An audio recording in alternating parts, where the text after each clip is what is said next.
ආයුබෝවන් ඔබ සියලුම දෙනාට අපි අද දවසේදී කතා කරන්න උත්සාහ කරන්නේ උසස් පෙළ විෂය නිර්දේශය වගේම වෘත්තීය විභාගවලත් එක්කම මේ සාමාන්‍යයෙන් ගිණුම් වංශයේ ඕඩෑම රැකියාවක නිරත කෙනෙකුටත් ඊටම වැදගත් වන පාඩමක් ඒ තමයි බැංකු සැසඳුම් විස්තරය. ගොඩක් දෙනෙක් මේකට බැංක් රෙක් කියලා කියනවා. දැන් ඔය ඔෆිස් ඇතුළේ වැඩ කරන අය එහෙම මේ වචනේ අහලා තිනවා බැංක් රෙක් කියලා. නමුත් නිසි අවබෝධයක් නැහැ මොකක්ද බැංක් රෙක් එකක් කියන්නේ. නිසි අවබෝධයක් නැහැ මොකක්ද බැංකු සැසඳුම් විස්තරයක් කියන්නේ කියලා. ඉතින් අපේ උත්සාහය මේ බැංකු සැසඳුම් විස්තරයක් කියන්නේ මොකක්ද කියන එක. එහෙම නැත්නම් බැංක් රෙකන්සිලියේෂන් ස්ටේට්මන්ට් කියන්නේ කුමක්ද කියන කරන කාරණේ ගැන පැහැදිලි නිර්වුල් අවබෝධයක් ඔබට ලබා දෙන්න තමයි අපි මේ උත්සාහ කරන්නේ. හොඳයි. දැන් අපි උත්සාහ කරනවා මේ ආධුනික ශිෂ්‍යයන් බහුතරයක් අතර අපහසුයයි සම්මත මේ බැංකු සැසඳුම් විස්තරය කියන පාඩම. මොකද මේක සාමාන්‍ය පෙළටත් තියෙනවා. නමුත් සාමාන්‍ය පෙළ පන්තියේදී O level class එකේදී අතන ගොඩක් දරුවෝ මේ පාඩම ඉගෙන ගන්නේ යම් සුළු කාරණා කීපයක් කටපාඩම් කරලා. ඊට පස්සේ කිසිදු අවබෝධයකින් තොරව ඒ කටපාඩම් කරපු කාරණා ටික බැංකු සැසඳුමේ දාපුවම බැංකු සැසඳුම හරියනවා. ඇත්තරම ඒ විදිහට බැංකු සැලසුමක් හදන්නත් පුළුවන්. නමුත් උසස් පෙළ මට්ටමේදී වෘත්තීය විභාග මට්ටමේදී සහ ඔබ යම් දවසක ආයතනයක රාජකාරී කරන අවස්ථාවේදී ඒකේ කටපාඩම් න්‍යාය හරියන්නේ නැහැ. එතකොට අපිට අවශ්‍ය වෙනවා යම් අවබෝධයකින් යුක්තව මේ බැංකු සැසඳුම් විස්තරය පිළිබඳ ඉගෙන ගන්න. ඉතින් ඒක නිසා අවබෝධයෙන්ම අපි ඉගෙන ගන්නට උත්සාහ කරමු. ඉතින් මේ බැංකු සැසඳුම් විස්තරයක් හදන්නට මත්තෙන් ශිෂ්‍යයෙක් දැනගන්නට ඕන මුදල් පාලන ගිණුමක් ඇතුලේ ගනුදෙනු සටහන් කරන හැටි. ඉතින් ඇත්තටම වර්තමානයේදී උසස් පෙළ විභාගය වගේම වෘත්තීය විභාගවලත් ඕගොල්ලෝ දන්නවා සියලුම මුදල් හා බැංකු ගනුදෙනු දෙකම සිද්ධ වෙන්නේ මුදල් පාලන ගිණුමක් කරහා කියලා අපි දන්නවා. අතැති මුදලින් සිද්ධ වෙන්නේ සුළු මුදල් ගනුදෙනු පමණයි. අනෙකුත් සියලුම ගනුදෙනු මුදල් පාලන ගිණුමක් කරා චෙක්පත් මාර්ගයෙන් බැංකු ගනුදෙනු ඔස්සේ තමයි සිද්ධ වෙන්නේ කියන තැන ඉඳගෙන තමයි වර්තමාන විෂය නිර්දේශයන් සකස් කරලා තියෙන්නේ. ඉතින් ඒ කතාව කිව්වේ මොකද විශේෂයෙන්ම 90 දශකයේදී වගේ උසස් පෙළ පන්තියක ඉගෙන ගත්තු කෙනෙක් එහෙම නැත්නම් 2000 මුල් අවුරුදු 10 12 වගේ ඉගෙන ගත්තු කෙනෙක් මේ වීඩියෝ බැලුවොත් උගන්නන මට පිස්සුද කියලා කියයි. මොකද ඒකට හේතුව ඒ කාලේ අපි මුදල් ගනුදෙනු වලට අපි කතා කළේ දිත්ත තීරු මුදල් පොතක් ඒ කාලේ. එතකොට ඒවට අපි නම දිත්ත තීරු මුදල් පොතේ මුදල් තීරුවක් බැංකු තීරුවක් දෙකක් තිබ්බා. දැන් මුදල් පොත් ගැන කතා කරන්නේ නැහැ. ඒ වෙනුවට තියෙන්නේ මුදල් ලැබීම් channel මුදල් ගෙවීම් channel. අපි ගහන්නේ එකම ගිණුමයි. ගිණුමේ නම මුදල් පාලන ගිණුම. මුදල් ගනුදෙනු සහ බැංකු ගනුදෙනු කියන දෙවර්ගයම ওই ගිණුම ඇතුලේ සටහන් කරනවා. යලිත් මා පෙර කී වාසයේම අවධාරණයෙන්ම කියනවා අතැති මුදලින් සිද්ධ වෙන්නේ සුළු මුදල් ගනුදෙනු පමණයි. අනෙක් සියලු ගනුදෙනු බැංකු ජංගම ගිණුම හරහා සිද්ධ වෙනවා කියන උපකල්පනය තුල ඉඳගෙන තමයි වර්තමානයේ අපි ශිෂ්‍යයන්ට උගන්වන්නේ. හරි ඒ කතාව කිව්වේ ආධුනික ශිෂ්‍යයෙකුට නෙමෙයි බැරි වෙලාවත් මේ වීඩියෝ බැලුවොත් වැඩි හිටියෙක් ඔහුට හෝ ඇයට අවබෝධයක් ලබා දීම සඳහා පමණයි ඒ කාරණේ කිව්වේ. හරි. ඉතින් දැන් අපි ගනුදෙනු මුදල් පාලන ගිණුමක ඇතුළත් කරන හැටි ඉගෙන ගන්න ඕන. දැන් අපි පොඩි සුළු ගාණක් දීලා තියෙනවා. මේ ගානේ තියෙන ගනුදෙනු ටික අපි මුදල් පාලන ගිණුමක ඇතුළත් කරලා ඉවර වෙලා බැංකු සැසඳුම ගැන කතා කරන්න යන්. එතකොට මම හිතනවා වඩා නිර්වුල් අවබෝධයක් අපට ලැබෙවි කියලා. හොඳයි. දැන් අපිට මොකක්ද කියන්නේ ගනුදෙනු කීපයක් දීලා ඒ ඇසුරෙන් මුදල් පාලන ගිණුමක් හදන්න කියලානේ කියන්නේ. එතකොට මේ ගානේ මුලින්ම කියනවා ජනවාරි 1 බැංකු ශේෂය 20000යි. අපි දන්නවා මුදල් පාලන ගිණුම කියන්නේ වත්කම් කාණ්ඩයේ ගිණුමක්. ආරම්භක ශේෂය 20000 අපි පෙන්වන්නේ මුදල් පාලන ගිණුමේ හරපැත්තේ. ඒ අතිශයින් පැහැදිලි. අපි ආරම්භක ශේෂ 20000 මුදල් පාලන ගිණුමේ හරපැත්තේ පෙන්නනවා. හොඳයි. අපි ඊට පස්සේ සටහන් කරන්න උත්සාහ කරනවා පළවෙනි ගනුදෙනුව. අපිට මොකක්ද කියන්නේ? මාසය තුල නිකුත් කළ චෙක්පත් 18000යි. දැන් පුතේ ඔයගොල්ලෝ දන්නවා අපි පෙර පාඩම් වලදී ඉගෙනගෙන තියෙනවා යම් වත්කමක් අඩු වුණොත් අපි ඒක ලියන්නේ එකී වත්කම් ගිණුමේ බැරපැත්තේ කියලා. දැන් නිකුත් කළ චෙක්පත් 18000යිනේ. ඉතින් අපි චෙක් නිකුත් කරනවා. එතකොට අපේ සල්ලි එළියට යනවා. එහෙනම් අපේ සල්ලි එළියට යනවා නම් මුදල් කියන වත්කම අඩු වෙනවා. එහෙම නැත්නම් බැංකුවේ තියෙන සල්ලි එළියට යනවා. නේද? එතකොට මොකද වෙන්නේ? බැංකු කියන වත්කම අඩු වෙනවා. බැංකු කියන වත්කම අඩු වෙනවා. එහෙනම් බැංකු කියන වත්කම අඩු වෙනවා නම් මේ මුදල් පාලන ගිණුම අපි මොකෝ කරන්නේ? බැර කරනවා. ඇයි? වත්කම් අඩු වීම බැර නිසා. විස්තරයට ලියන්නේ. අතරම විස්තරයට ලියන්නේ අනෙක් ගිණුමේ නමනේ. දැන් මේක අපිට ගැටලුවේ නිකුත් කළ චෙක්පත් කියලා දීලා තියෙනවා මිසක් මොනවට නිකුත් කළාද කියලා දෙන්නේ නැහැ. දැන් උදාහරණයක් විදිහට මෝටර රථයක් මිලදී ගන්න නිකුත් කළා කිව්වනම් අපිට මෝටර රථ ගිණුම කියලා ලියන්න තිබ්බා. නමුත් නිකුත් කරපු කාරණේ දීලා නැහැ නිගාණය ඇතුලේ. ඒතකොට නිකම්ම දීලා තියෙන නිකුත් කළ චෙක්පත් කියලා. ඉතින් අපිට වෙනත් ගිණුමක නම සඳහන් කරන්න බැරි නිසා අපි නිකුත් කිරීම කියලා ලියමු. ඇත්තටම මෙතනදී අපි අවබෝධ කරගන්න උත්සාහ කරන්නේ චෙක්පතක් නිකුත් කිරීම මුදල් පාලන ගිණුමේ සටහන් කරන්නේ බැරපැත්තේ කියන කාරණේ ශිෂ්‍යයාගේ ඔළුවට දෙන එක තමයි අපේ අරමුණ වෙලා තියෙන්නේ මේ අවස්ථාවේදී.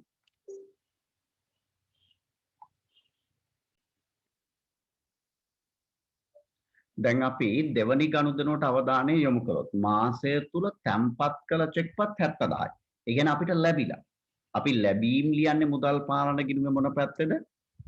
හර පැත්තේ ලියන්නේ. ඇයි අපි ලැබීම් හර පැත්තේ ලියන්නේ? බැංකුව එහෙම නැත්නම් මුදල් කියන්නේ අපේ වත්කමක්. ඉතින් අපිට දෙයක් ලැබෙනවා කියන්නේ වත්කම් වැඩි වෙනවා. වත්කම් වැඩි වීම හර නිසා අපි මුදල් පාලන ගිණුමේ හර පැත්ත 70000ක් ලියනවා. දැන් එතනදිත් මේ ලැබුණේ කුමන කාරණයටද කියන එක ගාන සඳහන් වෙන්නේ නැහැ. දැන් උදාහරණයක් විදිහට බඩු විකුණලා නම් මේ 70000 හම්බුනේ අපි කිසි පැකිලීමකින් තොරව මෙතන ලියනවා විකුණුම් ගිණුම කියලා. නමුත් එහෙම ලැබෙන කාරණේ කියන්නේ නැති නිසා මට සරලව සඳහන් කරන්න සිද්ධ වෙනවා තැන්පත් කිරීම කියලා. හරි ඒ කෙලෙසක වෙතත් අපේ අරමුණ තමයි ශිෂ්‍යයාගේ ඔළුවට දෙන එක චෙක්පත් තැන්පත් කිරීම මුදල් පාලන ගිණුමේ ලියන්නේ හර පැත්තේ කියන වග. එය තහවුරු කරන්න තමයි අපි මේ උත්සාහ කරන්නේ.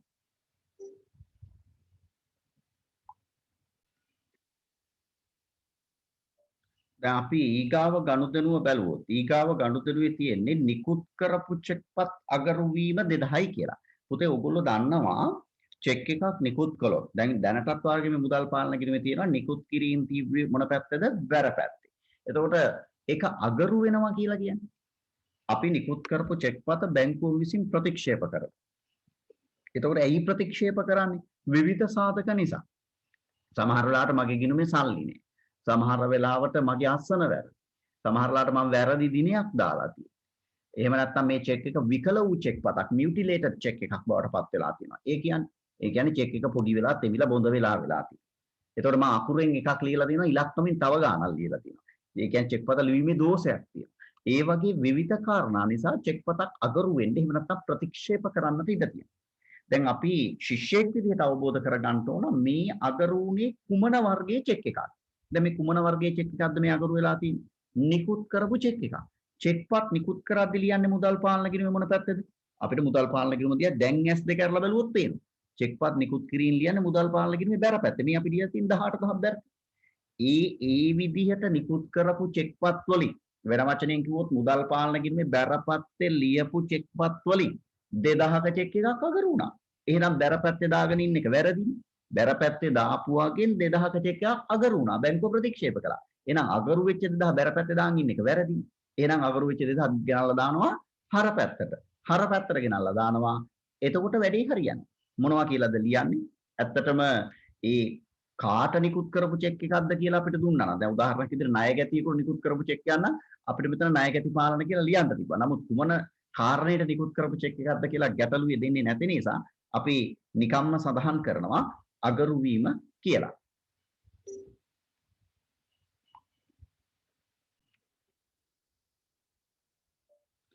දැන් බලන්න පුතේ ඊගාවට තියෙන්නේ මොකක්ද? ඊගාවට තියෙන්නේ තැම්පත් කළ චෙක්පත් අගරු වීම 5000යි. හරි.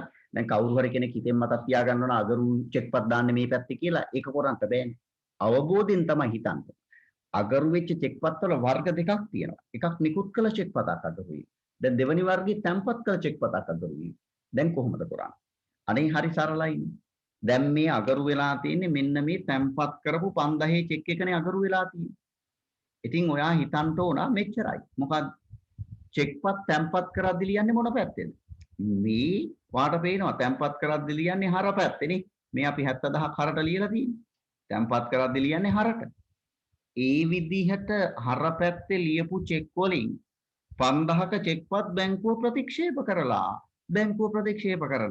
එහෙනම් ඉතින් බැංකුව ප්‍රතික්ෂේප කරා නම් හර පැත්තේ දාගෙන ඉන්න එක වැරදිනේ. අපි මොන පැත්තටද ගෙනත් දාන්නේ? ප්‍රතික්ෂේප කරපු 5000 බැර පැත්තට ගෙනත් දානවා. ප්‍රතික්ෂේප කරපු 5000 අපි කෙලින්ම ගෙනල්ලා දානවා බැර පැත්තට. මොනවා කියලාද ලියන්නේ? දැන් මේ කුමන පුද්ගලයෙක්ගෙන් හම්බෙච්ච චෙක් එකක්ද කියලා ගාන නිහඬ නිසා අපිට අගරු වීම කියලා ලියන්න වෙනවා. වෙන විකල්පයක් අපිට නැහැ. මම හිතන්නේ පැහැදිලි මං කියන කාරණේ ඔයගොල්ලන්ට. එහෙනම් සරලව අපි මෙච්චරයි ඉගෙන ගන්නේ. දැන් අපි දන්නවා නිකුත් කරපු චෙක්පත් අගරුණොත් දාන්නේ කොහොමද? තැන්පත් කරපු චෙක්පත් අගරුණොත් දාන්නේ කොහොමද කියලා. කොහොමද මතක් තියාගන්න? නිකුත් කළොත් ලියන්නේ බැර පැත්තෙන්. එහෙනම් එකී චෙක් එක අගරුණොත් ප්‍රතික්ෂේප වුණොත් හර පැත්තේ ලියන්න. තැන්පත් කළොත් ලියන්නේ හර පැත්තෙන්. එහෙනම් එකී චෙක් එක අගරුණොත් ප්‍රතික්ෂේප වුණොත් බැර පැත්තේ ලියන්න. සරලයි. මම හිතන්නේ මතක් තබා ගැනීම ඉතා පහසුයි.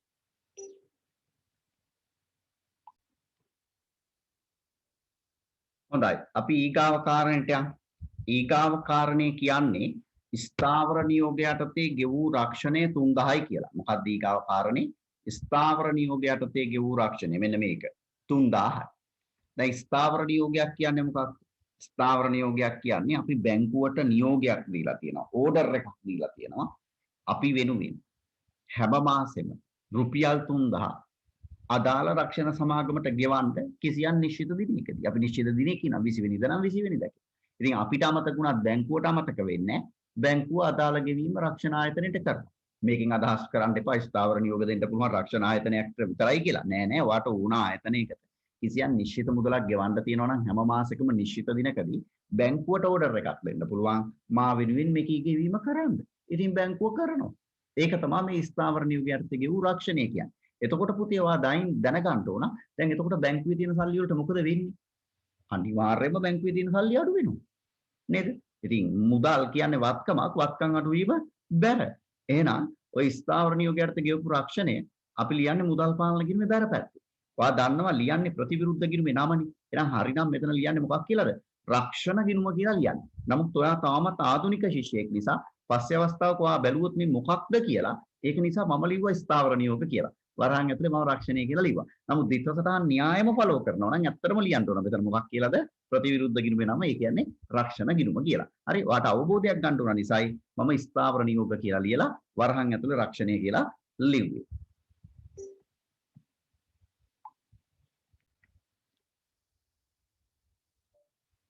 හරි. පොතේ අපි ඊගාව එකට අවධානය දෙනවා. ඊගාව එක ණය ගැති ප්‍රේෂණ 4000යි. දැන් ඔයා කියයි සර් ණය ගැති නම් දන්නවා ප්‍රේෂණ කියන්නේ මොනවද? මේකත් අපිට ඉස්සර කලින් පාඩම් වලදී හම්බෙලා තියෙනවා. ඒ කියන්නේ ණය ගැතියෙක් ඍජුවම අපේ ගිණුමේ මුදල් තැන්පත් කරලා තියෙනවා. ණය ගැතියෙක් කියන්නේ අපිට සල්ලි දෙන්න ඉන්න මිනිස්සෙක්. මේ මිනිහා අපේ ගිණුමේ සල්ලි දාලා තියෙනවා. ඍජු ප්‍රේෂණයක්. අපි කියනවා ඉංග්‍රීසියෙන් direct remittance එක. ඕන කෙනෙකුට ඕන කෙනෙක්ගේ ගිණුමක සල්ලි දාන්න පුළුවන්. ගන්න බෑ දාන්න පුළුවන්. ඔයාලට ෂුවර් නැත්තම් මගේ account number එක දෙන්න. දාලා බලන්න සල්ලි වැටෙනවද නැද්ද කියලා බලන්න. මේ මම පස්සේ කියනවා වැටුණද නැද්ද කියලා. ඕනෑම කෙනෙකුට ඕනෑම කෙනෙක්ගේ ගිණුමක සල්ලි තැන්පත් කරන්න පුළුවන්. එහෙනම් ණය ගැතිය අපේ ගිණුමේ සල්ලි තැන්පත් කරලා තියෙනවා කීයක්ද? 4000. එතකොට අපිට ලැබීමක් නේ. අපේ මුදල් වැඩි වෙනවා. අපේ බැංකුවේ සල්ලි වැඩි වෙනවා. මුදල් එහෙම නැත්නම් බැංකුවේ තියෙන සල්ලි කියන්නේ අපේ වත්කම. වත්කම් වැඩි වීම හර නිසා අපි හර පැත්තේ ලියනවා. දැන් මෙතන නම් පුතේ අතිශයින්ම පැහැදිලි. අපි දන්නවා මොකක්ද අනිත් ගිණුම. ගිණුම පැහැදිලිවම ණය ගැති පාලන ගිණුම. අපි ඒක නිසා ලියනවා ණය ගැති පාලන කියලා. ඒක නිසා අපි ලියනවා ණය ගැති පාලන කියලා. හරිනේ. එහෙනම් ඔන්න අපිට දැන් 4000ක් ලැබුණා.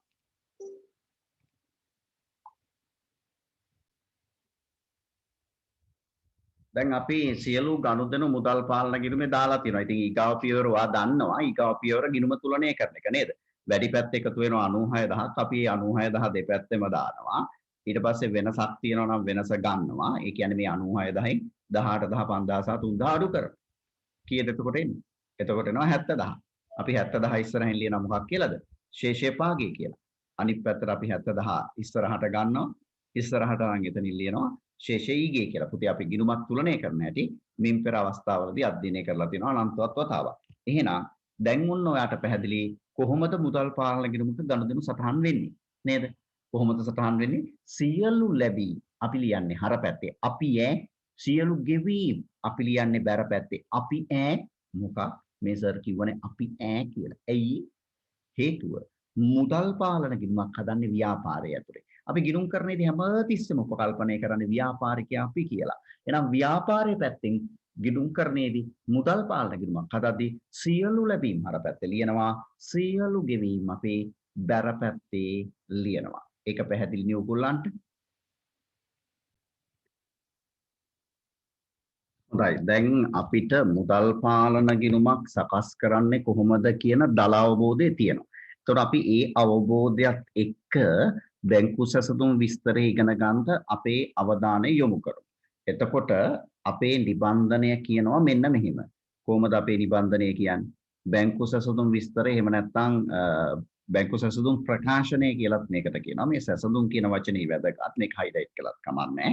ඒ හැඳින්වීම යටතේ අපිට මෙන්න මෙහෙම කියනවා. මොකද්ද කියන්නේ? අපි බලමු මොකද්ද අපිට කියන්නේ කියලා. ලස්සන දෙයක් කියලා. දැන් අපිට කියනවා ඔබ දන්නවාද?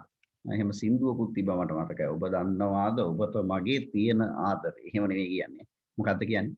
ව්‍යාපාරිකයෙකු හර කීවොත් බැංකුව කියන්නේ බැර කියලා.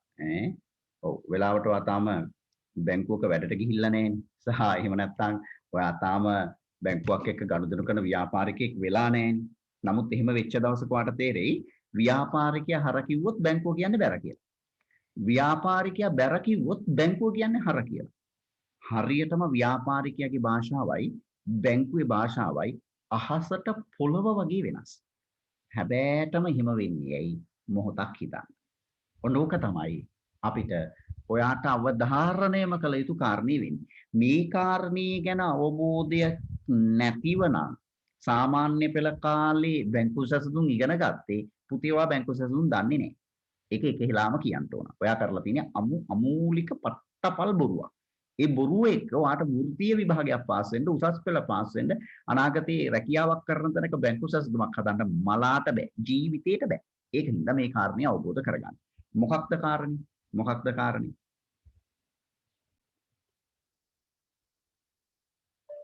කාරණේ තමයි ව්‍යාපාරිකයා විදිහට අපි කියන එකේ අනිත් පැත්ත තමයි බැංකුව කියන්නේ කියන කාරණේ.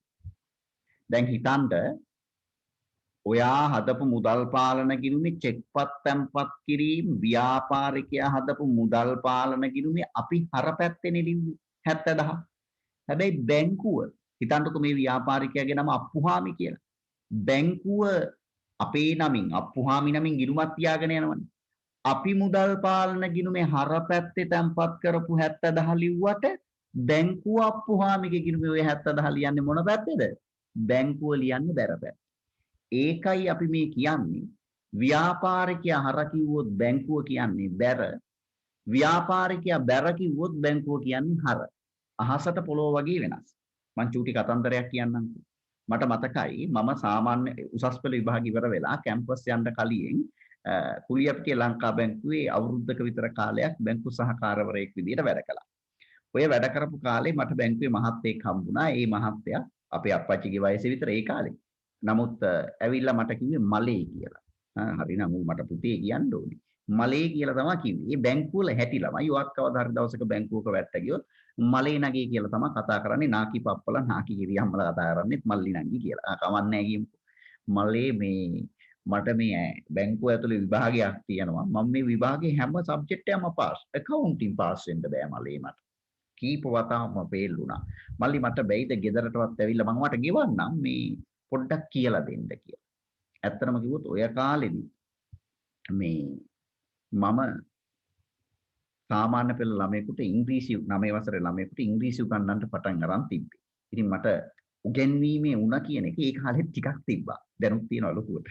ඉතින් ඒකින්ද මම කිව්වා හරි මහත්තයා මම එන්නම් කියලා. දැන් මම මේ අකාගේ ගෙදර ගිහිල්ලා පොරට උගන්වනවා. හපුච්චි මට පණ ගියා. එයි මම හර කියන ඒවා මිනිහට මීටර වෙන්නේ බැර කියලා. මම බැර කියන ඒවා මිනිහට මීටර වෙන්නේ හර කියලා. එයි මේ අකා ඒ කාලේ මගේ වයස අවුරුදු 18ක් 19ක් විතර ඒ ලෙවල් කළා විතරනේ. මේ අකා අවුරුදු 25ක් විතර බැංකුවේ වැඩ කරලා තියෙනවා. මගේ වයසට වැඩිය මේ මිනිස්සයා බැංකුවේ වැඩ කරලා තියෙනවා. ඉතින් මම හර කියන එක ඌ ලියන්නේ බැංකුවේ පැත්තෙන් ඌ ලියන්නේ බැර පැත්තේ. මම බැර කියන එක ඌ ලියන්නේ හර පැත්තේ. ඉතින් මලාට accounting පාස් වෙන්නේ. එයි ඌට අනිත් පැත්තට එන process ඉන්නේ. මං එතුමාට කිව්වා මහත්තයෝ මේ වැඩේ හරියන්නේ නැහැ. ඔබතුමාට හර කියලා හිතන වෙලාවට ඔබතුමා බැර පැත්තේ ලියන්න. ඔබතුමාට බැර කියලා හිතන වෙලාවට ඔබතුමා හර පැත්තේ ලියන්න. එතකොට මේ විභාගේ පාස් වෙනවා කියලා. දැන් ඔයා මගෙන් අහයි පාස් වුණාද? නැත්තම් පාස් වුණා. හරි. මට අවසාන වශයෙන් දැඩි අවධාරණය කියන්න තියෙන කාරණේ මෙච්චරයි. අපි හර පැත්තේ ලියනේවා. අපි කියන්නේ කවුද? ව්‍යාපාරිකයා. බැංකුව ලියන්නේ බැර පැත්තේ. අපි ඒ කියන්නේ ව්‍යාපාරිකයා බැර පැත්තේ ලියනේවා. බැංකුව ලියන්නේ හර පැත්තේ. කොටින්ම අපි බැංකුවයි අහසට පොළොව වගේ වෙනස්. ඇයි එහෙම වෙනස් වෙන්නේ කියන කාරණේ අපි ඊගාව ඡේදයෙන් බලමු.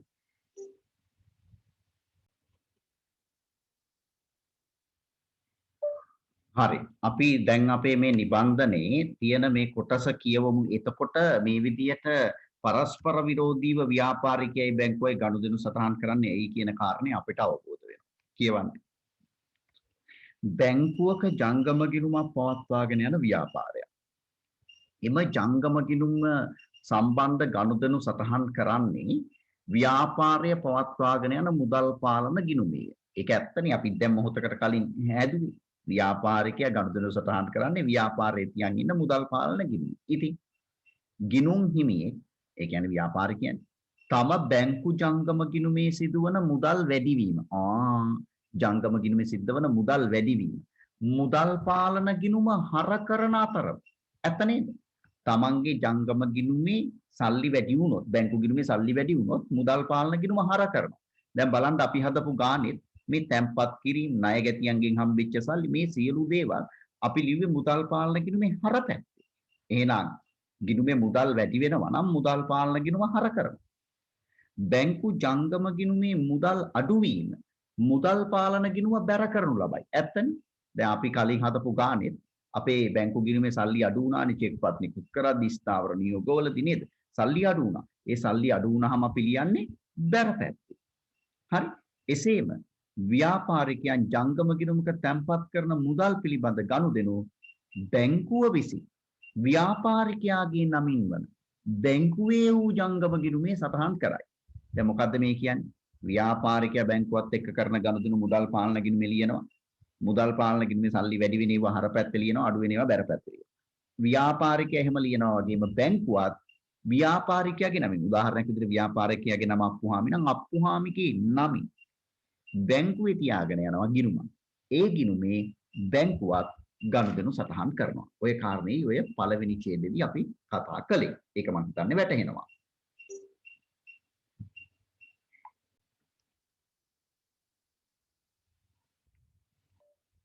හොඳයි. අපි දැන් අපේ දෙවනි ඡේදයට අවධානය දෙමු. දෙවන ඡේදේ කියනවා කෙසේ වුවත් මෙම දෙපාර්ශවයේ. කවුද දැන් මෙම දෙපාර්ශවයේ? එනම් ව්‍යාපාරය හා බැංකුව. මෙම ගනුදෙනු සටහන් කරනු ලබන්නේ එකිනෙකට ප්‍රතිවිරුද්ධ ආකාරයට. ඒ වුණේ අපි මෙච්චරලා කිව්වෙත් ඒක.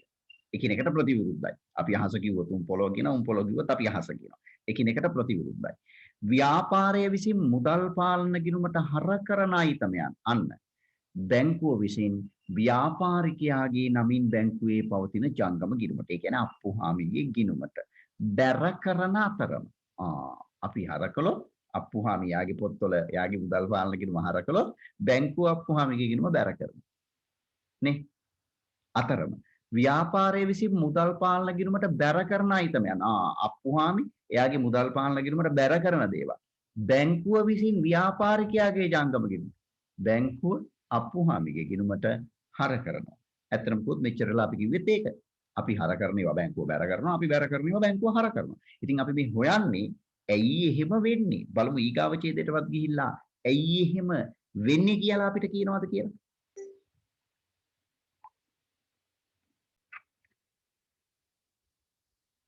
හොඳයි.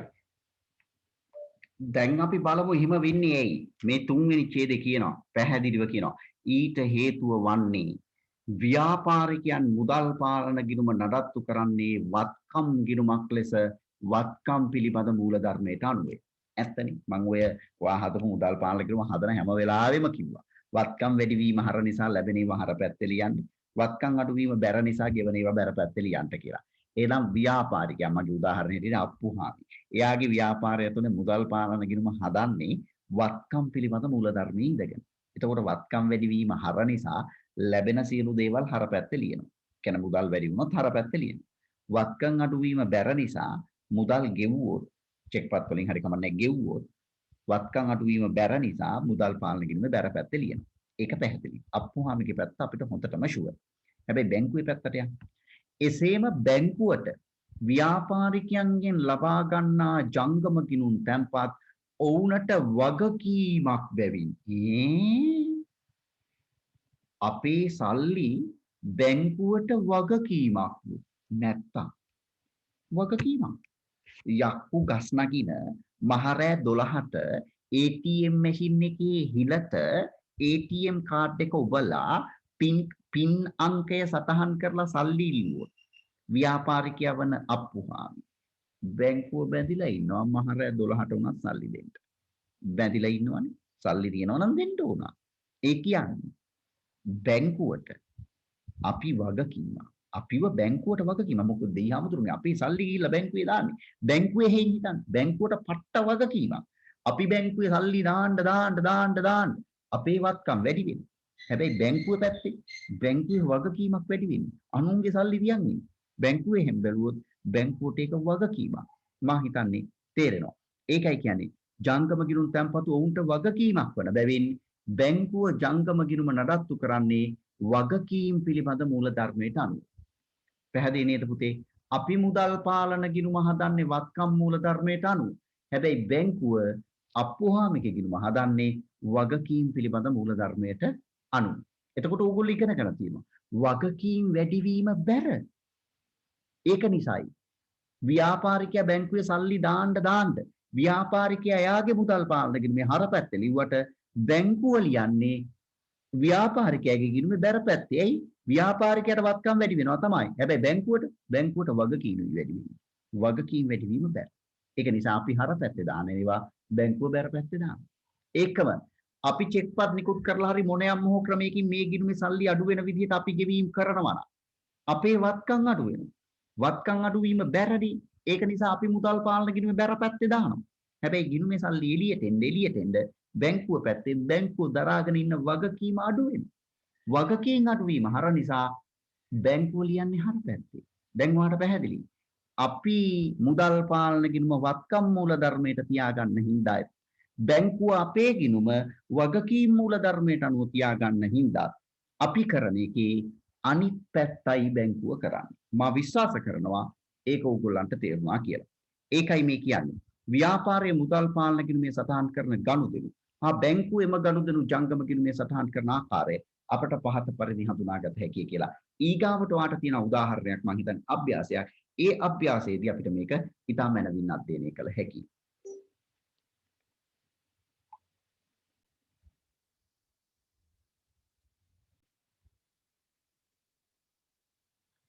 දැන් අපි පළවෙනි අවස්ථාව බැලුවොත් බැංකුවේ මුදල් තැන්පත් කිරීම.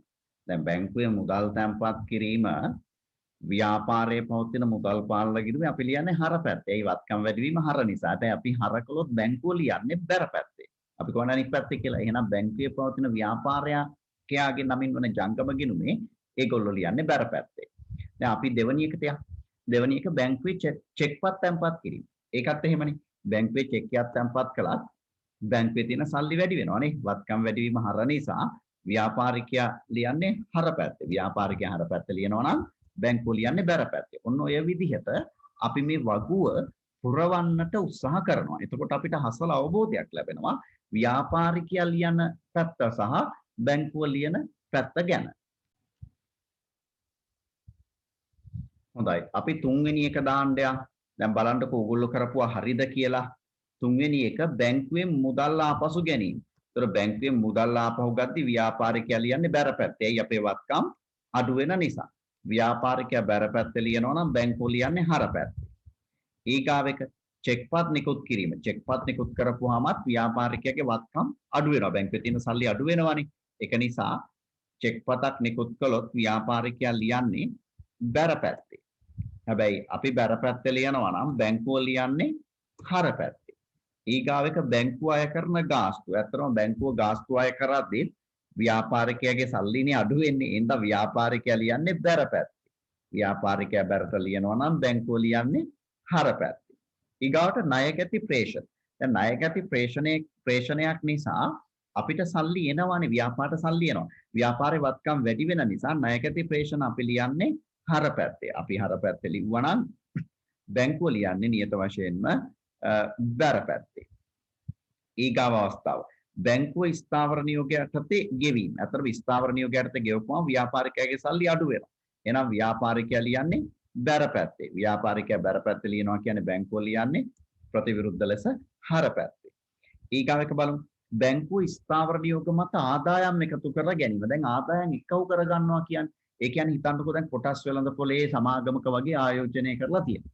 එතකොට මේ සමාගම අපිට ගෙවනවා ලාභාංශ ආදායමක්. ලාභාංශ ගෙවනවා. ලාභාංශ මේ කම්පැනි කවුරු හරි මිනිස්සෙක් අතේ බයිසිකල් එක දීලා ලියුම් කවරක දාලා අපේ ගෙදරට තල්ලියවන්නේ නැහනේ. කෙලින්ම අපේ බැංකුවට තැන්පත් කරනවා. හරියට නිකන් අර ණයගැට ප්‍රේෂණයක් වගේම තමයි ඍජු ප්‍රේෂණයක්. බැංකුව ස්ථාවර නියෝග මත ආදායම් එකතු කර ගැනීම. අපි කියලා තියෙනවා අපේ අහවල් ගිණුම් අංකේ දීලා අහවල් ගිණුමට ඔය ලාභාංශ දාන්න. ඉතින් මේ කම්පැනි අපේ ගිණුමට ලාභාංශ දානවා. එතකොට අපේ සල්ලි වැඩි වෙනවා. වත්කම් වැඩි වීම හර නිසා ව්‍යාපාරිකයා ලියන්නේ හරපැත්ත. ව්‍යාපාරිකයා හරපැත්ත ලිව්වොත් ඉතින් බැංකුව ලියන්නේ නියත ලෙසම බැරපැත්තෙන්. ඊට පස්සේ අවසාන දෙක ටිකක් වැදගත්. අපි ඒක චුට්ටක් මොලෙන් කල්පනා කරලා බලමු කොහොමද කරන්නේ කියලා.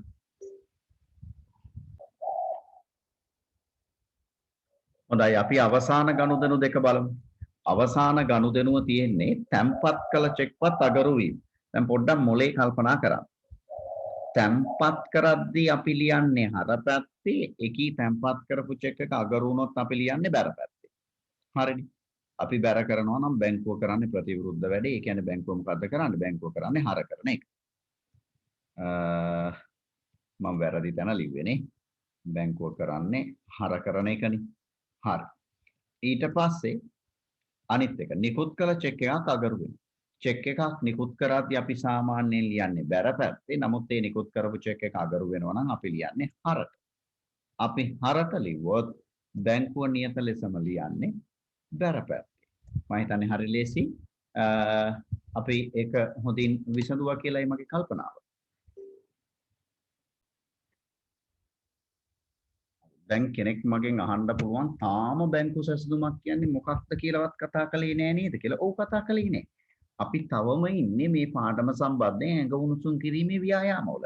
මේ අඩුම කුඩුම ඉන්ෆ්‍රාස්ට්‍රක්චර් එහෙම නැත්නම් අපි මොකද්ද කියන්නේ යටිතල පහසුකම් සපයා ගනිමින් ඉන්නවා. තව විනාඩි ගණනාවක් යනකම් අපි යටිතල පහසුකම් සපයා ගනිමින් ඉන්නවා. ඊට පස්සේ අපි බැංකු සැසඳුමක් කියන්නේ මොකද්ද කියලා කතා කරනවා. මේ පාඩම අවබෝධව නැහැයි කියන ගොඩාක් උදවිය ඒ තැනට වැටෙන්න හේතුව තමයි පාඩමට අවශ්‍ය අමුද්‍රව්‍ය ටික නිසි පරිදි නැතුව බඩුව හදන්න උත්සාහ කරනවා. නිමි භාණ්ඩේ එළියට ගන්න හදනවා. එතකොට ඉතින් නිමි භාණ්ඩේ හිල්නේ කෑලි කැඩිලා එන්නේ. manufacturing defects තියෙනවා. නිෂ්පාදන දෝෂ තියෙනවා. ඉතින් ඒකින්ද අඩුම කුඩුම ටික අපි බොහොම ඉවසීමෙන් එක්කහුව කරගෙන ඉඳලා පස්සේ ගාන හදමු. හොඳයි. පුතේ ඒ යටතේ අපිට දැන් කතා කරන්න තියෙන්නේ බැංකු ප්‍රකාශය. එහෙම නැත්නම් බැංකු ගිණුම් විස්තරය. එහෙම නැත්නම් බැංක් ස්ටේට්මන්ට් එකක් කියන්නේ මොකක්ද කියලා. හරි? අපි මේ කතා කරන්න යන්නේ බැංකු ප්‍රකාශනයක් කියන්නේ මොකක්ද? එහෙම නැත්නම් බැංකු ගිණුම් විස්තරයක් කියන්නේ මොකක්ද? ඉංග්‍රීසියෙන් කිව්වොත් බැංක් ස්ටේට්මන්ට් එකක් කියන්නේ මොකක්ද කියලායි කතා කරන්න යන්නේ. නැතුව මේ බැංකු සැසඳුම කියන්නේ මොකක්ද කියලා කතා කරන්න නෙවෙයි යන්නේ. කතා කරන්න යන්නේ බැංකු ප්‍රකාශය. එහෙම නැත්නම් බැංකු විස්තරය. එහෙම නැත්නම් බැංක් ස්ටේට්මන්ට් කියන්නේ මොකක්ද කියලායි කතා කරන්න අපි මේ උත්සාහ කරන්නේ. හැබැයි මොකක්ද මේ බැංකු ප්‍රකාශය? බැංකු ගිණුම් විස්තරයක්. එහෙම නැත්නම් බැංක් ස්ටේට්මන්ට් එකක් කියන්නේ මොකක්ද? කියවන්නේ නැතුව නිබන්ධනය. කියවන්නේ නැතුව මේ තිරය. අපි සරලව කිව්වොත් මෙහෙම හිතන්නකෝ. වාණිජ බැංකුවක්. ඇන්සර් මොකක්ද අප්පා වාණිජ බැංකුවක් කියලා කියන්නේ? ඒව සමහර අනිත් බැංකු වලට වඩා වෙනස්. ඔව්. ඔබට චෙක්පත් වලින් ගනුදෙනු කළ හැකි ගිණුමක් නොහොත් තේරෙන භාෂාවෙන් කිව්වොත් ජංගම ගිණුමක් පවත්වාගෙන යන්න පුළුවන් වාණිජ බැංකුවක විතරයි.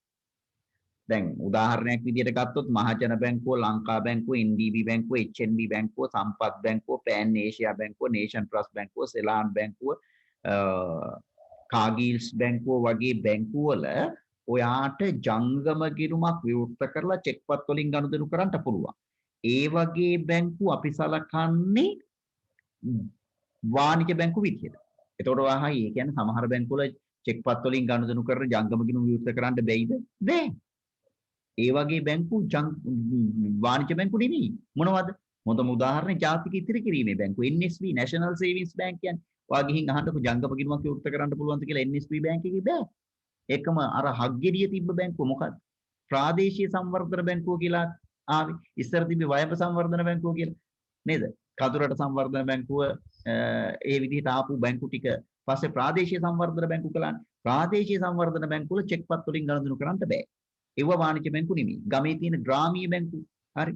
අපි කියන්නේ රූරල් බැංක් කියලා. ග්‍රාමීය බැංකු වල අපිට චෙක් පත් වලින් ගනුදෙනු කළ හැකි ජංගම ගිණුමක් විවෘත කරන්න බෑ. එහෙනම් ඔය කියන ග්‍රාමීය බැංකු, ප්‍රාදේශීය සංවර්ධන බැංකු, ජාතික ඉදිරි කිරීමේ බැංකු, සනස සංවර්ධන බැංකු ඔව්වා වාණිජ්‍ය බැංකු නෙමෙයි. ඒකත් අපි දැනගන්න ඉපේ. ඒකත් දැන් අපි දැනගත්තා.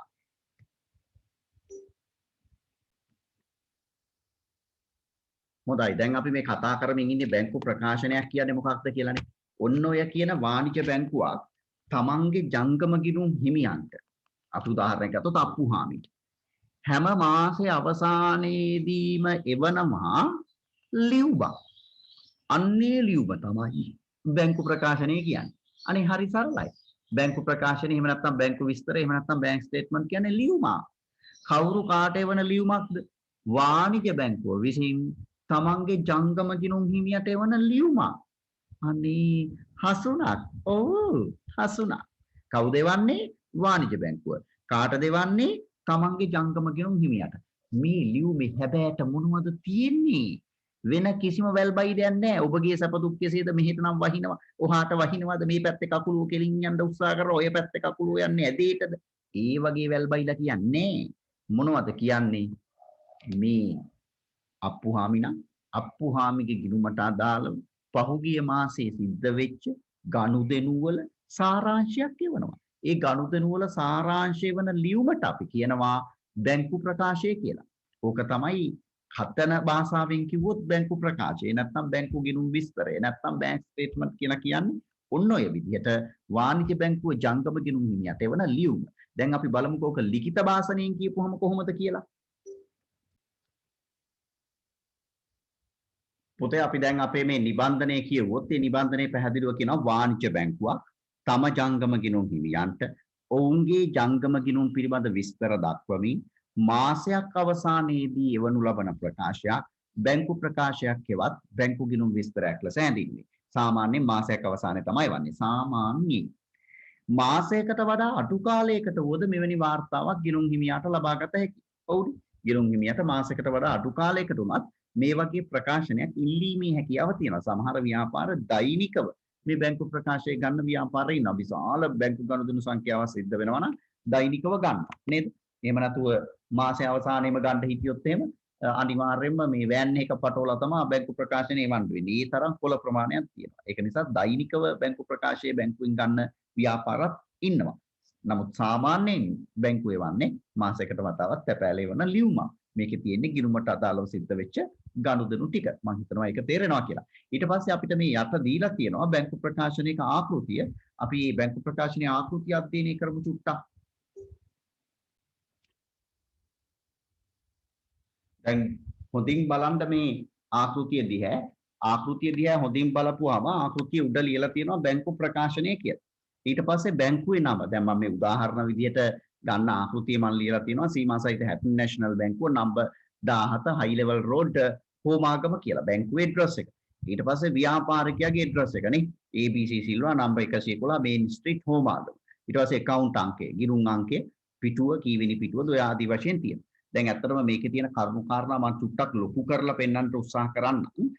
නැත්නම් S2 කන වෙන්න ඉඩ තියෙනවා මේක බලලා. නමුත් අපි කොහොම හරි කමක් නැහැ මේ බැංකු ප්‍රකාශනයේ ඇතුලේ තියෙන කාරණා චුට්ටක් අධ්‍යයනය කරන්නට අපි උත්සාහ කරනවා.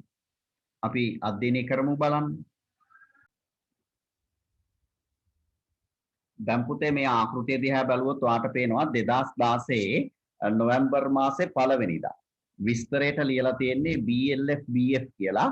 අතරම ඒ කියන්නේ balance brought forward කියන එක. ඒ කියන්නේ ශේෂය ඉදිරියට ගෙන ගිය. 3115යි. ශේෂය දැන් තියෙන්නේ 3115යි. එතන CR කියලා ලියලා තියෙනවා. CR කියන්නේ ක්‍රෙඩිට් කියන්නේ. ක්‍රෙඩිට් කියන්නේ බැර ශේෂයක් කියන්නේ. එතකොට මේ බැංකුව පැත්තෙනුයි දැන් බැර කියලා කියන්නේ. අපේ පැත්තෙන් නෙමෙයි. බැංකුව පැත්තෙන් බැර ශේෂයක් කියන්නේ මේ මොකද මේ ලියුම එවන්නේ බැංකුවනේ. බැංකුව පැත්තෙන් බැර කියන්නේ අපේ පැත්තෙන් හර කියන එක. ඒ කියන්නේ වාසිදායක ශේෂයක් තියෙනවා බැංකුවේ 3115ක. ඒ කියන්නේ බැංකුවේ දැන් සල්ලි තියෙනවා අපේ නමින් 3115ක්. ඒක පැහැදිලි. ඊට පස්සේ දෙවනි ගනුදෙනුව මේ නොවැම්බර් මාසේ 2 වෙනිදා මොකද වෙන්නේ? කෑෂ් චෙක් හර වෙනවා 2000. හර වෙනවා 2000. දැන් මේ බැංකුව පැත්තෙන්නේ හර වෙනවා කියන්නේ. දැන් අපේ පැත්තෙන් නම් හර වෙනවා කියන්නේ ගිණුමට සල්ලි එනවා කියන එකනේ. නමුත් මේ බැංකු ප්‍රකාශනය වන්නේ බැංකුව පැත්තෙන්නේ. ඒතර බැංකුව පැත්තෙන් හර වෙනවා කියන්නේ ගිණුමෙන් සල්ලි යනවා. එහෙනම් ඔන්න දැන් ගිණුමෙන් 2000ක සල්ලි ගිහින් තියෙනවා. දැන් ඔයාලට පැහැදිලි ශේෂය එතකොට මේ රනින් ටෝටල් එකක් තියෙනවා. මුලදී 3115ක් තිබ්බා. දැන් ඒකෙන් 2000ක් සල්ලි ගියා කියන්නේ ශේෂයේ තියෙන 1115යි. මම විශ්වාස කරනවා පැහැදිලි කියලා. ඊගාවට නොවැම්බර් මාසේ 9 වෙනිදා කෑෂ් ඩෙප් කියන්නේ ඩිපොසිට් කියන්නේ කෑෂ් කියන්නේ සල්ලිනේ. එහෙනම් කෑෂ් ඩෙප් කියන්නේ කෑෂ් ඩිපොසිට්. සල්ලි බැංකුවේ තැන්පත් කරනවා. එතකොට සල්ලි බැංකුවට එනවා. දැන් අපේ පැත්තෙන් නම් අපි මුදල් පාලන ගිණුම කරන් තැන්පත් කිරීම ලියන්නේ හර පැත්තේ. ඒ අපිනේ බැංකුව ලියන්නේ බැර පැත්තේ. මේ බලන්න. බැංකුව මේ තැන්පත් කිරීම ලියලා තියෙන්නේ බැර පැත්තේනේ. 2400 ලියලා තියෙන්නේ බැර පැත්තේ. එහෙනම් බැංකුවේ මේ 2400 ගනුදෙනුවට පෙර තිබ්බේ 1115ක ශේෂයක්. දැන් 1115ට තව 2400ක් එකහ වුණාම බැංකුවේ තියෙන සල්ලි 3515 වෙනකම් වැඩි වෙනවා. හරි. ඔන්න ඔය ආදී වශයෙන් තමයි බැංකු ප්‍රකාශයක ආකෘතිය තියෙන්නේ. එහෙනම් ඔයාට ඔය විදිහට බැංකු ප්‍රකාශනයක ආකෘතිය අධ්‍යයනය කිරීමේ හැකියාව ලැබෙනවා. එකම දේ දැනගන්නට ඕන කාරණේ තමයි බැංකු ප්‍රකාශනයක් එවන්නේ බැංකුව ව්‍යාපාරිකයට. එතකොට මේක බැංකුවේ භාෂාවෙන් ලියලා තියෙන්නේ. බැංකුවේ භාෂාවෙන් ලියනවා කියන්නේ ගිණුමට සල්ලි වැටෙනවා නම් ලියවිලා තියෙන්නේ බැර පැත්තේ. ගිණුමෙන් සල්ලි ඉවත් වෙනවා නම් ලියවිලා තියෙන්නේ හර පැත්තේ. ඒ කියන්නේ අපි ලියන පැත්තට නෙමෙයි බැංකුව ලියන්නේ. එහෙනම් දැන් මේ වෙද්දී මුදල් පාලන ගිණුමක් හදන්නේ කොහොමද කියලා දන්නවා. බැංකු ප්‍රකාශනයක් කියන්නේ මොකක්ද කියලා දන්නවා. ඒක කවුද කාටද එවන්නේ කියලා දන්නවා. බැංකු ප්‍රකාශනයක ගනුදෙනු සටහන් වෙන්නේ මුදල් පාලන ගිණුම සටහන් වෙනවා වගේ නෙමෙයි. අනිත් පැත්තට ප්‍රතිවිරුද්ධ පැත්තට කියන කාරණේත් දැන් මගේ පුතේ ඔයාට අවබෝධ වෙලා තියෙන්නට උන මේ වෙද්දී.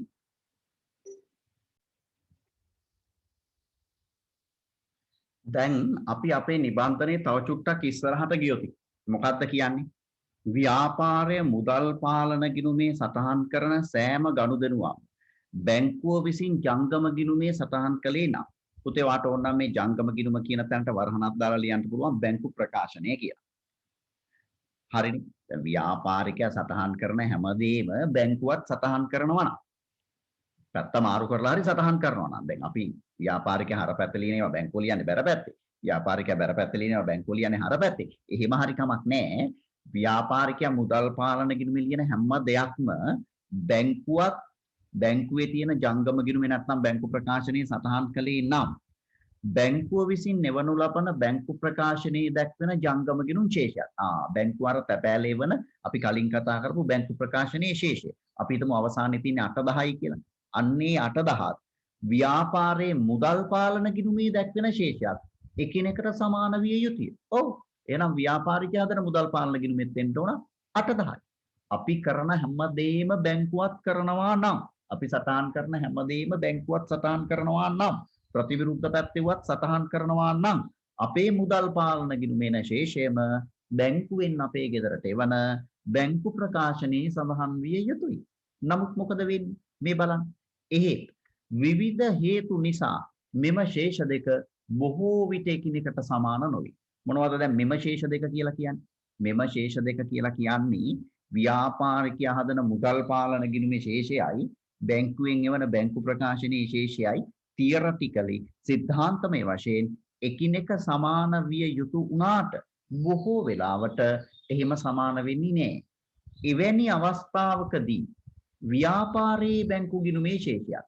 අතන මෙතනදී වඩා වැදගත් ව්‍යාපාරයේ බැංකු ගිණුමේ නෙමෙයි. අපි මේක නිවැරදි කළොත් ව්‍යාපාරයේ මුදල් පාලන ගිණුමේ ශේෂයක්. ව්‍යාපාරයේ මුදල් පාලන ගිණුමේ ශේෂයක්. හරි. ව්‍යාපාරයේ මුදල් පාලන ගිණුමේ ශේෂයක් බැංකු ප්‍රකාශනයට අනුව බැංකු ශේෂයක් එකිනෙක අසමාන වීමට. දැන් එහෙම අසමාන වෙනවා නම් එකිනෙක අසමාන වීමට බලපෑ හේතුන් පෙන්눔 කිරීමට බැංකු සැසඳුම් ප්‍රකාශයක් පිළියෙල කරයි. මෙන්න අද දවසේ කතානායකයා බැංකු සැසඳුම් ප්‍රකාශය. එහෙනම් ඇයි අපි බැංකු සැසඳුම් ප්‍රකාශයක් හදන්නේ කියන එක දැන් දල වශයෙන් ඔබට පැහැදිලි.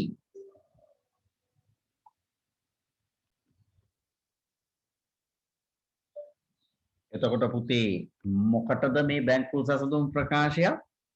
එවැනි අවස්ථාවක බලන්න මේ ඡේදයේ අන්තිමට කියනවා. එවැනි අවස්ථාවක මොකක්ද එවැනි අවස්ථාව? ව්‍යාපාරිකයා හදන මුදල් පාලන ගිණුමේ ශේෂයයි බැංකුව වන බැංකු ප්‍රකාශනයේ ශේෂයයි සමාන වෙන්න ඕන වුණත් අසමාන වෙන වෙලාවක. මුදල් පාලන ගිණුමේ ශේෂයයි බැංකු ප්‍රකාශනයට අනුව බැංකු ශේෂයයි එකිනෙක අසමාන වෙද්දී ඇයි එහෙම අසමාන වුනේ මොනවද ඒකට හේතු කියලා හොයමින් හදන ප්‍රකාශනය තමයි බැංකු සැසඳුම් ප්‍රකාශනය. දැන් අද ඇසළ පොයේ දවසනේ නේද? දැන් අර බෞද්ධ දර්ශනයේ කියන්නේ හැම දෙයකටම හේතුවක් තියෙනවා කියලානේ. ඔයාලට මතකයිනේ පුංචි කාලේ දහම් පාසල ඉගෙන ගත්තා නේද? "යේ ධම්මා හේතුප්පබව තේසං හේතු තථාගතෝ ආහ තේසං චේව නිරෝධෝ ඒතම් වාදි මහා සමනෝ" කියලානේ. කවුද කිව්වේ? බුදුරජාණන් වහන්සේ නෙමෙයි දේශනා කළේ. මං හිතන්නේ අස්සජි හාමුදුරුවෝ පස්වග තවුසන්ට අදනේ පස්වග තවුසන්ට ප්‍රථම ධර්ම දේශනාව කළේ ඇසළ පොයේ දවසක. පස්වග තවුසන්ගේ අන්තිමට හිටිය කෙනා කොණ්ඩඤ්ඤ වප්ප බද්ධිය මහා නාම අස්සජි. අස්සජි හාමුදුරුවෝ තමයි දේශනා කළේ උපතිස්ස පරිබ්‍රාජකයාට. පසු කාලීනව බුද්ධ ශාසනයේ අගසව් වෙච්ච සරියුත් හාමුදුරුවන්ට තමයි දේශනා කළේ නේද? අස්සජි හාමුදුරුවන්ගේ ශාන්ත ගමන දිහා බලලා තමයි ඇහුවේ ඔබේ ශාස්ත්‍රූවරයා කවුද කියලා උපතිස්ස පරිබ්‍රාජකයා අහනවා. එතකොට අහපුවම තමයි කිව්වේ උපතිස්ස පරිබ්‍රාජකයා මේ ගිරිග් සමාජ්‍යද මොකක්ද කියලා. ඒ කියන්නේ අද කාලේ හැටියට නිකන් නයිට් ක්ලබ් එකකට වගේ ගිහිල්ලා තමයි ආවේ. එද්දි තමයි මේ අස්සජි හාමුදුරුවන්ගේ දර්ශනය දැකලා පැහැදිලා මේ පෙනුමට පැහැදිලා ඇහුවේ ඔබේ ශාස්ත්‍රූවරයා කවුද කියලා. එතකොට තමයි ওই ගාථාව කිව්වේ. යම් හේතුවක් නිසා ඵලයක් හටගනීද ඒකී හේතුව නැති කිරීමෙන් ඵලය නැති වෙනවයි කියන එක ගැන දේශනා කරපු ශාස්ත්‍රූවරයා තමයි මගේ ශාස්ත්‍රූවරයා කියලා දේශනා කරන්නේ ওই ගාථාව කියලා අස්සජි හාමුදුරුවෝ උපතිස්ස පරිබ්‍රාජකයාට. හරි. අපි එව්වා පස්සේ ඉගෙන ගන්නවා. මේ දැන් අපි ආපහු බැංකු සැසඳුමට එනවා. එහෙනම් මේ බැංකු සැසඳුමක් හදන්නේ ඇයි? මුදල් පාලන ගිණුමේ ශේෂයයි බැංකුවෙන් එවන බැංකු ප්‍රකාශනයේ ශේෂයයි එකිනෙක අසමාන වෙද්දී එහෙම අසමාන වෙන්නට හේතු මොනවද කියලා හොයන්න.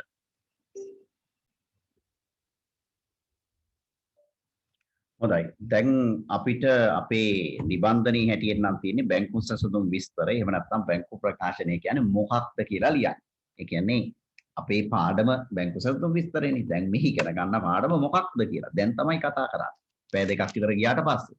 ඇත්තටම අපි මෙතන ලියනවා මෙහෙම ලියමු. පොතේ ලියන කෙනෙක් පොතේ ලියන්න. ව්‍යාපාරිකයා විසින් වරහණක් ඇතුලේ ජංගම ගිණුම් හිමියා වරහණ වහලා පිළියෙල කරනු ලබන මුදල් පාලන ගිණුමේ ශේෂය වාණිජ්‍ය බැංකුව විසින් එවනු ලබන බැංකු ප්‍රකාශනයේ ශේෂය එකිනෙක සැසඳීමට පිළියෙල කරන ප්‍රකාශනය බැංකු සැසඳුම් විස්තරය නම් වේ. එච්චරයි. ඔන්න ඕකට තමයි අපි බැංක් රෙකන්සිලියේෂන් ස්ටේට්මන්ට් කියලා කියන්නේ. ඒවා ඔෆිස් එකක් එහෙම ඇතුළට ගියාම ඔෆිස් එකේ බැංක් රෙකන්සිලියේෂන් ස්ටේට්මන්ට් එක කෝ එහෙම අහන්නේ. බැංක් රෙක් එක කෝ කියලා අහන්නේ. අපි කෙටි කරලා කියන්නේ රෙක්. හා රෙක් එක කෝ රෙක් එක කෝ කියන රෙක් එක බුදුන් මේ රෙක් එක මේ රෙක් එක ගැන දහන්නේ. එහෙම හිතන්න එපා. මේ රෙක් එක කියලා කියන්නේ බැංකු සැසඳුම. දැන් තේරෙනවනේ බැංකු සැසඳුම කියන්නේ මොකක්ද කියන එක පුතේ නේද?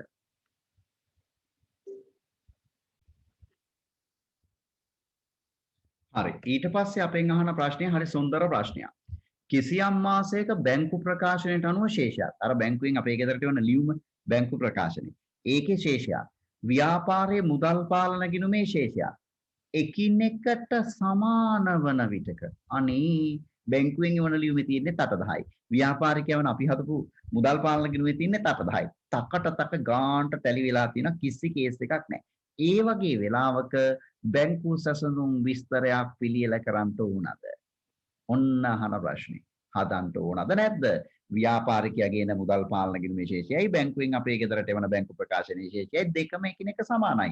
ඉතින් බැංකු සැසඳුමක් ඕනද? බලන්න ඕගොල්ලන්ට හිතෙන හැටි මට චුට්ටක් කියමු. ඕනද? එපාද? පුතේ ඔතනදී මට තව කියන්න කාරණයක් තියෙනවා රසවත් කතාවක්. මගේ මතකේ නිවැරදි නම් 2009 හරි 10 හරි.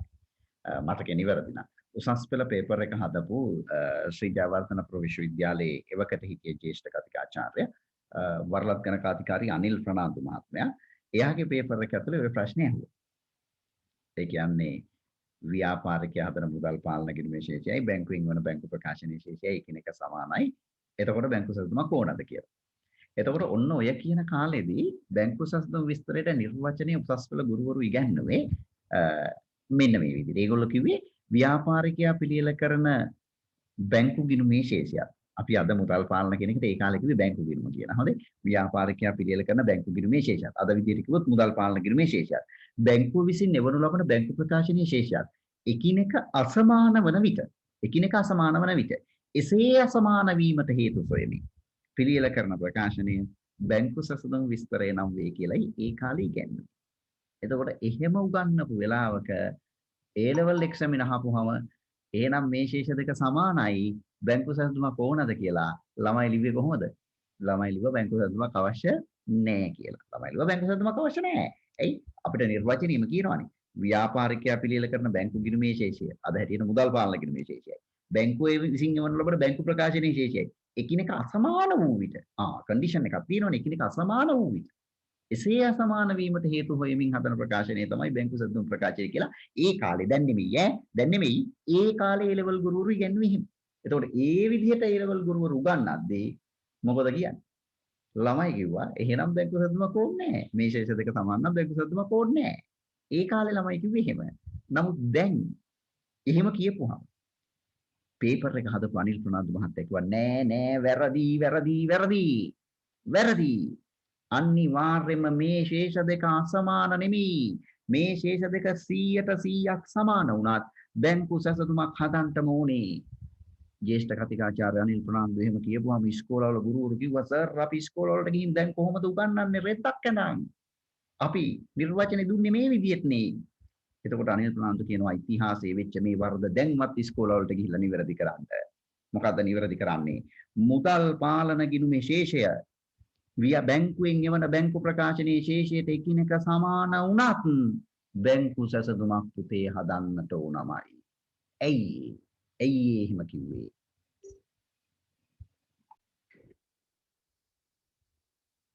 අපි එහෙනම් මේ හිස්තැනේ ලියමු වර්තමානයට ගැලපෙන විදියට උත්තරේ කිසියම් මාසයක බැංකු ප්‍රකාශනයට අනුව ශේෂය ව්‍යාපාරයේ මුදල් පාලන කිරීමේ ශේෂයත් එකිනෙකට සමාන වන විට බැංකු සැසඳුම් විස්තරයක් පිළියෙල කළ යුතුද?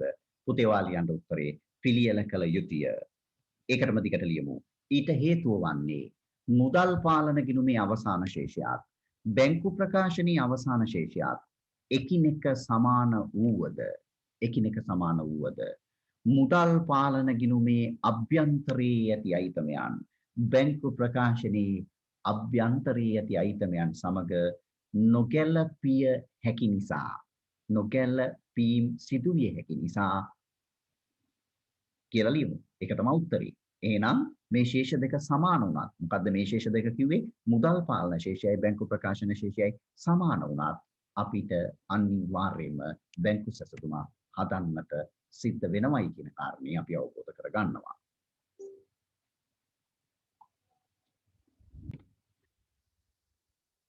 හොඳයි. එහෙමනම් මෙතෙක් වෙලා මේ දීර්ඝ ඒකකයට සාවධානව සමන් දීපු ඕගොල්ලෝ හැමෝටම බෙහෙවින්ම ස්තුතියි. අපි විශේෂයෙන්ම කියන්නට ඕනේ දැන් මේ පාඩම කතා කරලා ඉවර නෑ. පාඩමේ මූලික කොටස් විතරයි මේ පළවෙනි වීඩියෝවෙන් අපි කතා කළේ. එකම ගානක්වත් හදලා නෑ. විවිධ වර්ගයේ ගැටලු මේ පාඩම යටතේ ඉදිරිපත් වෙනවා. ඉදිරි වීඩියෝ දෙකකින් තුනකින් අපි මේ ගැටලු උත්තර විසඳමින් කතා කරන්න උත්සාහ කරනවා. ඉතින් අපිත් එක්ක රැඳී සිටින්න කිසියම් කෙනෙකුට අපගේ නිබන්ධනය අවශ්‍ය නම් 077 33 87 885 කියන අංකයට WhatsApp පණිවිඩයක් එවලා එකී නිබන්ධනය මගෙන් PDF කොපියක් ලබාගෙන මේ පාඩම 100% තහවුරු කරගන්න මුල සිට අගට සරලව අපි බැංකු සැසඳුම් විස්තරය 100%ක්ම නිවැරදිව ඔබට උගන්වනවා. එහෙමනම් රැඳී සිටියට ස්තුතියි. අපි අදට සමුගන්නවා. ආයිබෝවන්.